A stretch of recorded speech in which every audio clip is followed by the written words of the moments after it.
Make today count. The secret of your success is determined by your daily agenda. Growth. In 1974, a critical event occurred in my life that would change it forever. I met Kurt Kampmeyer of Success Motivation Incorporated for breakfast in Lancaster, Ohio. While we were eating, Kurt posed a question. "John," he asked, "what is your plan for personal growth?"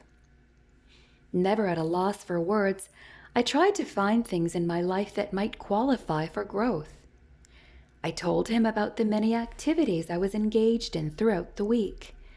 And I went into a speech about how hard I worked and the gains I was making in my organization. I must have talked for 10 minutes until I finally ran out of gas. Kurt listened patiently, but then he finally smiled and said, "You don't have a personal plan for growth, do you?" "No," I finally admitted. "You know," Kurt said simply, "growth is not an automatic process." And that's when it hit me. I wasn't doing anything intentional or strategic to make my life better. And in that moment, I made the decision. I will develop and follow a personal growth plan for my life. That night, I went home and talked to Margaret about my conversation with Kurt and what I had learned that day. I showed her the workbook and tapes that Kurt was selling. I knew those resources could help us grow. The cost was $745, a huge sum for us at the time.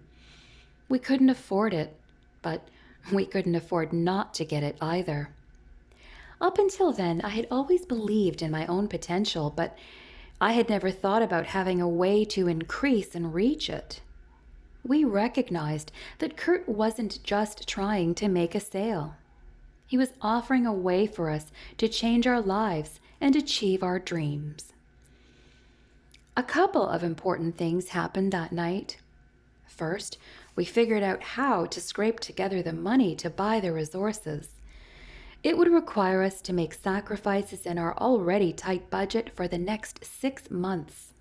But more importantly, Margaret and I made a commitment to grow together as a couple. From that day on, we learned together, we traveled together, and we sacrificed together in order to grow. It was a wise decision. While too many couples grow apart, we were growing together. Making the decision to seek and experience growth daily. If you are ready to make the decision to pursue growth and experience improvement every day, then do the following. Answer the question, what is my potential? I saw a story about a St. Louis doctor who met a young man in high school who had lost his hand at the wrist. When the doctor asked about his handicap, the teenager responded, "I don't have a handicap, sir. I just don't have a right hand." The doctor later learned that the young man was one of the leading scorers on his high school football team. The greatest handicap a person has is not realizing his potential. What dreams do you have that are just waiting to be fulfilled? What gifts and talents are inside you that are dying to be drawn out and developed? The gap between your vision and your present reality can only be filled through a commitment to maximize your potential. Make a commitment to change. Author William Feather said, "The only thrill worthwhile is the one that comes from making something out of yourself." To make something out of yourself, you need to be willing to change, for without change, there can be no growth. The problem most people have is that they want things to stay the same, yet also get better. Obviously, that cannot happen. If you truly want to grow, then commit yourself to not only accepting change, but seeking it. Set growth goals. When I first began going after personal growth using Kurt Campmeyer's materials, I pursued a growth plan that was foundational rather than specific. And that was okay then. I was in my mid-20s and I was just getting started. But as I got older, more experienced, and further in my career, I started to focus my growth in a few key areas. One was communication. That made sense for me, not only because I spoke to audiences 4 to 5 times a week, but also because I had some natural ability in that area. Another area was leadership, something I needed to do well every day of my life to succeed in my career. As you plan your growth, it will benefit you greatly to be focused. Peter Drucker, the father of modern management, said, "The great mystery isn't that people do things badly, but that they occasionally do a few things well. The only thing that is universal is incompetence." Strength is always specific. Nobody ever commented, for example, that the great violinist Jascha Heifetz probably couldn't play the trumpet very well. In the chapter on priorities, I encouraged you to focus your priorities in 3 main areas: requirement, return, and reward. You should use the same criteria for your personal growth. Focus on growing in your areas of interest and greatest strength, not on your weaknesses. And grow in areas that will add value to you personally and professionally. Learn to enjoy the journey. Eugene Greisman, author of The Path to High Achievement, says that most grand masters of chess learn and relearn the game of chess. They learn chess moves, gambits, and combinations over a period of 15 years before they win their first world title. That is 1/5 of most people's lives. If you're going to spend that much time learning something, then you had better learn to like it. If the destination appeals to you, but you cannot enjoy the journey it takes to get there, you would be wise to re-examine your priorities to make sure you have them right.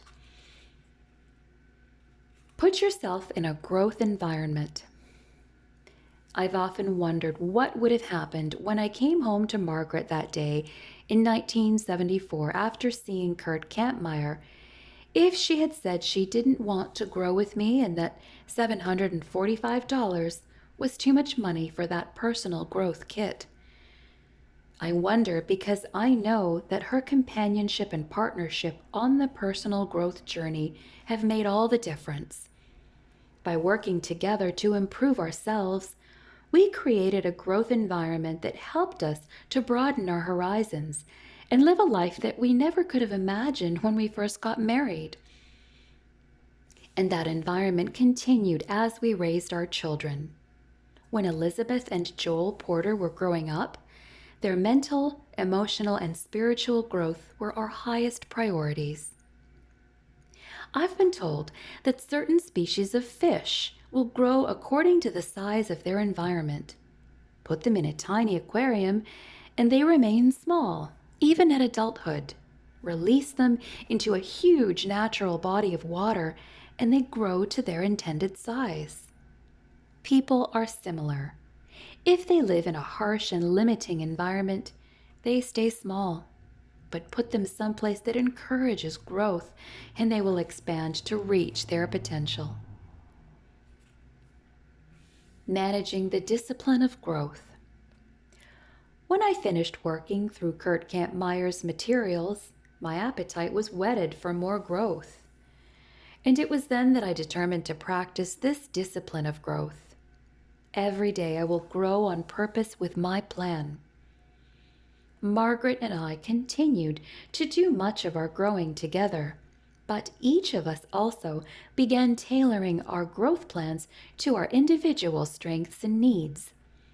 One of the results of learning is that you realize how far you still need to go, and the more we learned, the hungrier we were for more growth. As you prepare to embrace the disciplines of growth, I want to encourage you to do the following. Make it your goal to grow in some way every day. In 1972, high school swimmer John Neighbor watched the Olympics on television and was inspired. He was already an excellent swimmer, but he began thinking about making the leap to become an Olympic caliber athlete.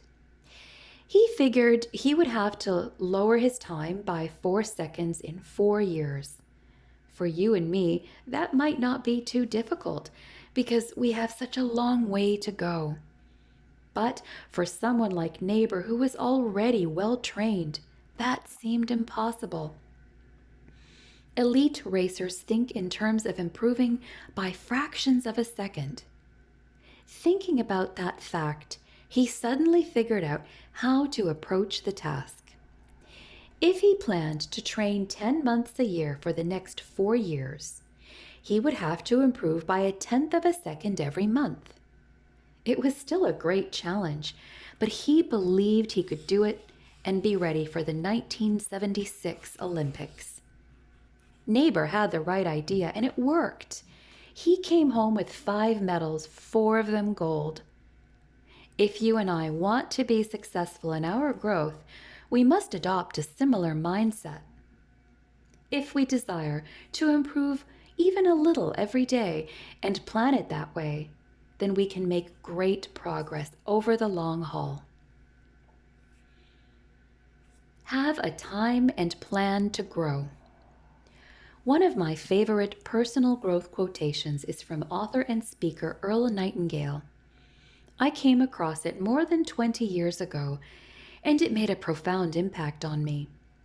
Nightingale said, "If a person will spend 1 hour a day on the same subject for 5 years, that person will be an expert on that subject." That quotation changed how I planned my personal growth. I started spending 1 hour a day, 5 days a week studying leadership. Over time, that practice changed my life.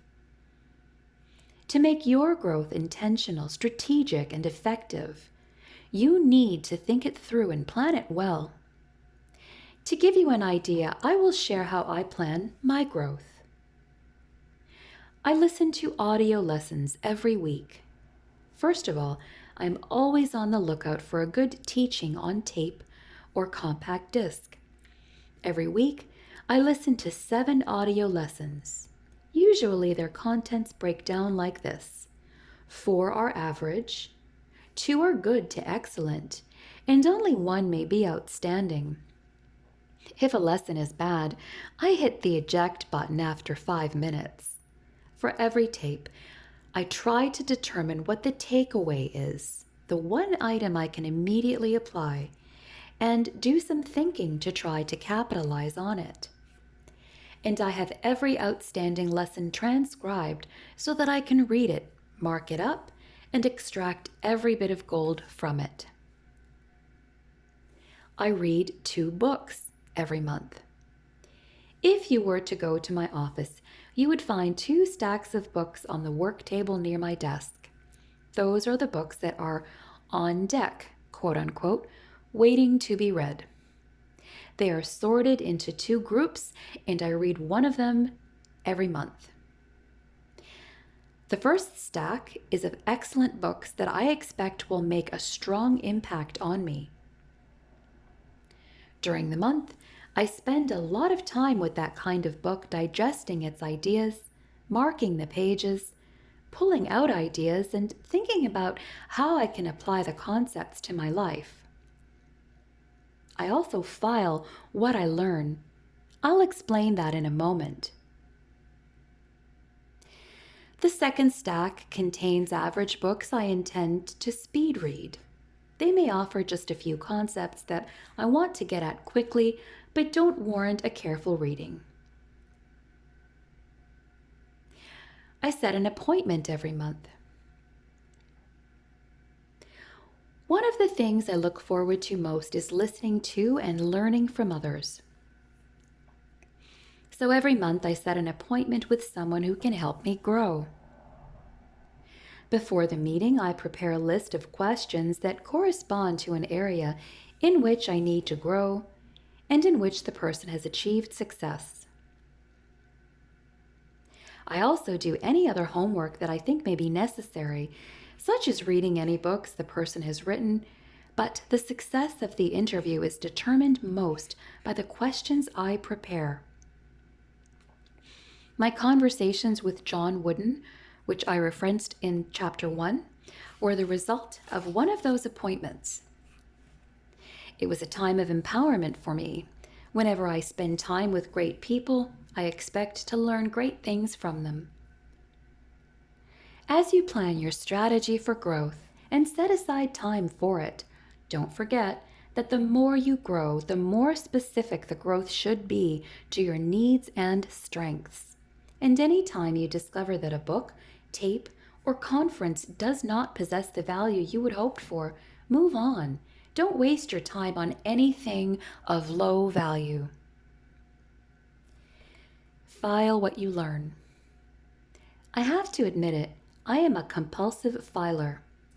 Whenever I find something that I think will be valuable to me in the future, for learning, teaching, or writing, I file it. When I hear a great tape or compact disc and have it transcribed, I file quotations from it. If it's really good, I might even file the whole transcript. When I read a book, I mark every quotation I want to capture and jot down what subject to file it under. If you look in the front of every good book that I have read, you will see a list of page numbers and subjects written in it. When I'm done with the book, I give it to my assistant, who copies the material and files it for me. And I've been doing this for 40 years. I want to encourage you to file quotations, stories, and ideas that you find as you learn. Not only will this habit yield a great harvest of material for your future use, it will also keep you more highly focused, force you to evaluate what you're reading, and help you to bypass the junk and go for the good stuff that will stimulate you and help you grow. Apply what you learn. Mike Abershoff, the author of It's Your Ship, says, "Up is not an easy direction. It defies gravity, both cultural and magnetic." Often, the most difficult part of the upward climb of growth is putting into practice what you learn. Yet, that is where the true value is. The final test of any learning is always application. If what you're learning can be used in some way to help and improve you or others, then it's worth the effort.